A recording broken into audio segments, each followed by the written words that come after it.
নবীজি খাতামুন নবিয়্যিন, বিনা হিসাব জান্নাতে ঢুকার লাগা নবী হওয়া সম্ভব না। কেউ যদি আমাদের নবীর পরে নবী দাবি করে তাহলে সে কি? জোরে আওয়াজ করে বলেন, আরো জোরে আওয়াজ করে সবাই মিলে বলেন, সে কি? এই কারণেই কাদিয়ানীরা কি? জোরে বলেন। হাসিনা তো আমাদের বঙ্গবন্ধু চিনাইছে, কিন্তু নবী চিনায় না।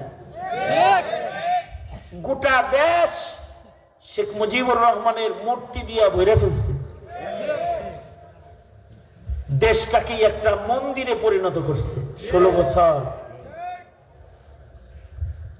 হুজুররা এই ভাস্কর্য আর মূর্তির বিরুদ্ধে কথা বলার কারণে আলেমদেরকে গ্রেফতার করে জেলখানায় বছরের পর বছর আটকায় নির্যাতন করেছে। কেন মূর্তির বিরুদ্ধে কথা বলল? মূর্তির বিরুদ্ধে তো স্বয়ং আল্লাহ নিজে। আল্লাহ তাআলা তার হাবিবকে পাঠাইছে মূর্তি ভাঙার লেগে। আল্লাহর রাসূল বলেন, আমি মূর্তি ভাঙতে আসছি।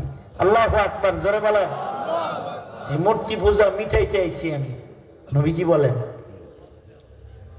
কিন্তু সেই মূর্তি আমার দেশটা ভরে গেছিল। শেখ মুজিব চিনানোর জন্য, বঙ্গবন্ধু চিনানোর যত আয়োজন বাংলাদেশে ছিল, আমরা জেলখানার ভেতরেও বঙ্গবন্ধুর জীবনীর বই পড়ছি,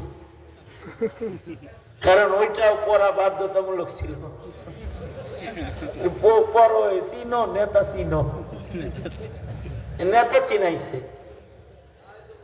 সব জায়গায় ছবি, নেতা চিনাইছে, কিন্তু নবী চিনায় নাই।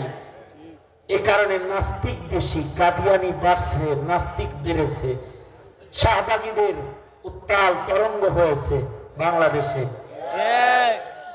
কারণ নবী চিনে না। নাস্তিক যারা, ওরা নবী চিনে না। যে নবী চিনে না সে কি ইমানদার থাকবে?